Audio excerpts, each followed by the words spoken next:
Will this be known as an 11th hour statement? Yeah, we're pretty close to the 11th hour, aren't we?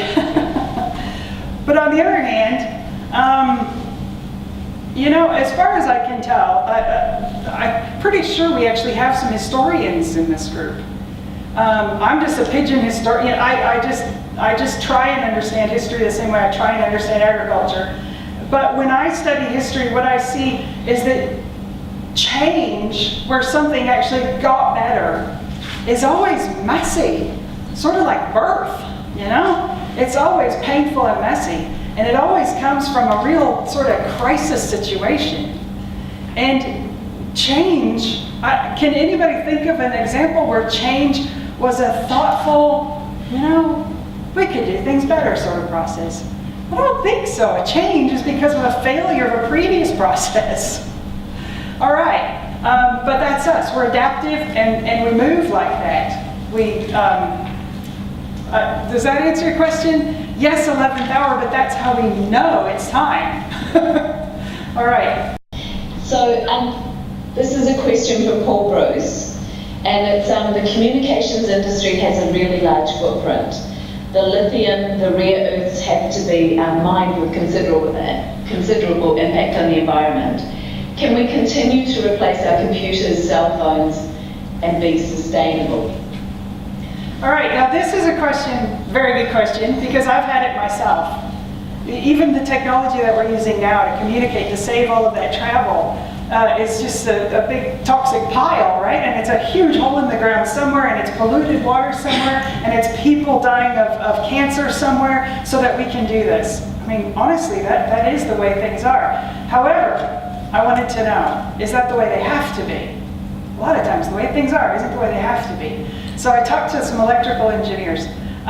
Let's say that you had a precious resource and it has to be treated really carefully, and what if, I mean, I put forward the idea of a 600-year house. It is actually possible to have a 60-year computer.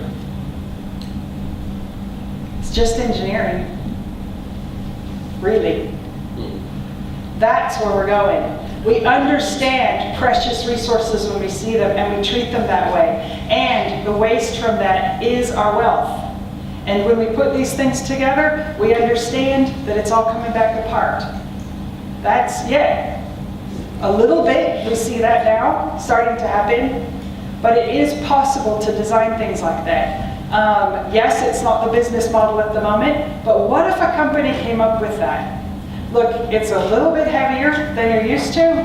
It's a desktop, definitely, but it's designed this way. This is the last computer you will ever buy. Limited market at this point, but why not?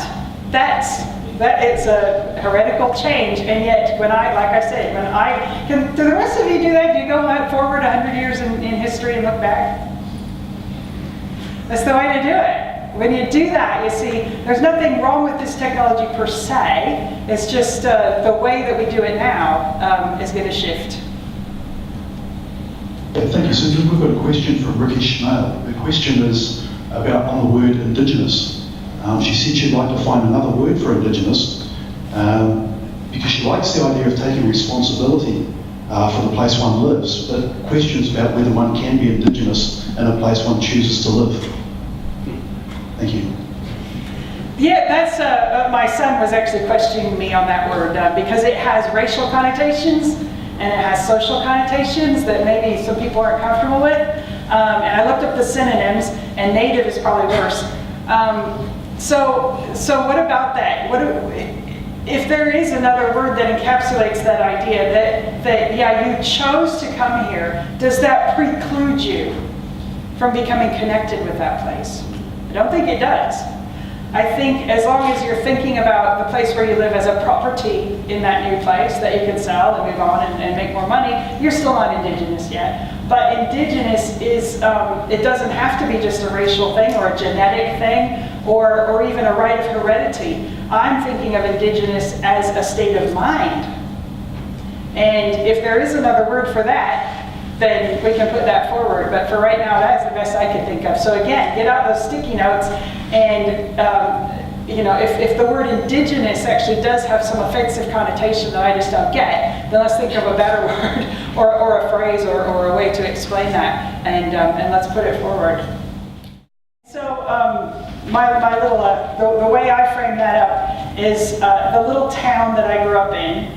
You know, you grow up in one town, in one house, your whole life, and you really start to identify with that place, right? You don't know any other place.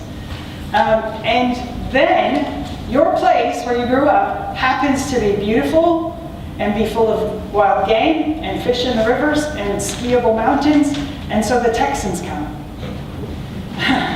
And they're not from your place, and they come to your place for recreation and extraction and buying up of ranches from families who've been there for 100 years in order to subdivide into ranchettes for lawyers from Texas. And there is a difference when you are from a place and you value it as it is, and when you come from obviously another place, and the way you look at that is different. And that's sort of what I mean by place. It's more heart, it's more consciousness, it's more, you know, it's not so much this piece of land as this place. Again, you know, hopefully you understand what I mean.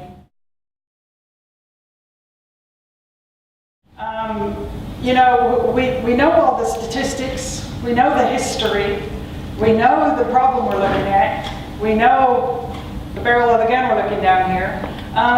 What does that look like 100 years from now, looking back on how population came to a point where it made sense? And there again, I think that what we'll see is a shift in cultural value that maybe values those new people more. Now, of course, we know that the Western civilizations, we've slowed down our population growth. So we always think about, well, those poor people, that they're the ones who are overpopulating. I don't know, it really is a sticky question, but we've got to, I mean, we have this time lag from 100,000 years where maximum fertility was the only way we were going to survive, to now where minimum fertility is. And that's a cultural change, and maybe it's just the acceptance of that, and that idea spreading. What does it mean when we say we are good people in the statement? We are good people, so we bargain for the future with solar panels, wind turbines, and compact fluorescence. Right. I don't know if you noticed, but that preamble was the stages of grief. And when I think about the bargaining that we do, when you come to the point where you really do understand the problems, and the problems revolve around energy a lot, energy is a big one, that there's a good choice you can make, and you want to be a good person, you want to make the right choices. And at this point in time, remember, we're moving from historical to where we are now, understanding why we do what we do, and then moving on into potential. That at this point in time, if you want to express that you are a good person and you care about the planet, right now you're picking up a solar panel. And I have the unfortunate knowledge of working in the area of manufacturing those solar panels. And I know that they're not a solution. And I also work in energy engineering, and I know they are not a solution. And so, you know, it's one of those things that you will get past, but it's a bargaining position. That's what I meant by that. We'll put this together. Susan, do you see people going forward in this new direction as being motivated by a moral awakening, or are there structural changes, perhaps new business models that both achieve the objectives that you've laid out? That's the question, what we need to do while operating in our society in the way that we expect. All right, thanks for that question, Tim from Otago and Dunedin. I think the answer is pretty simple, all of the above.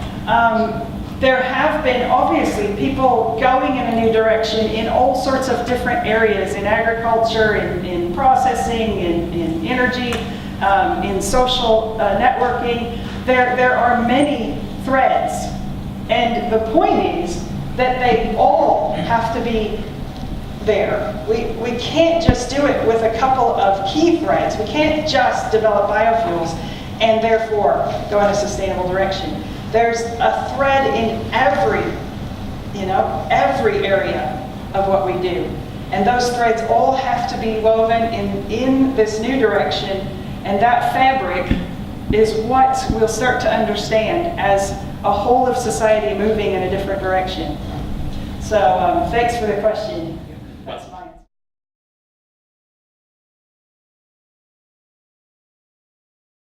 All right, the refineries around the world have retooled to be able to use the more bottom of the barrel stuff that used to go into bitumen. Price of bitumen's gone through the roof.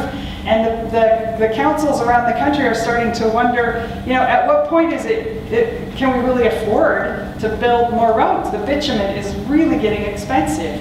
And why is it getting expensive? Because it's getting a bit more scarce.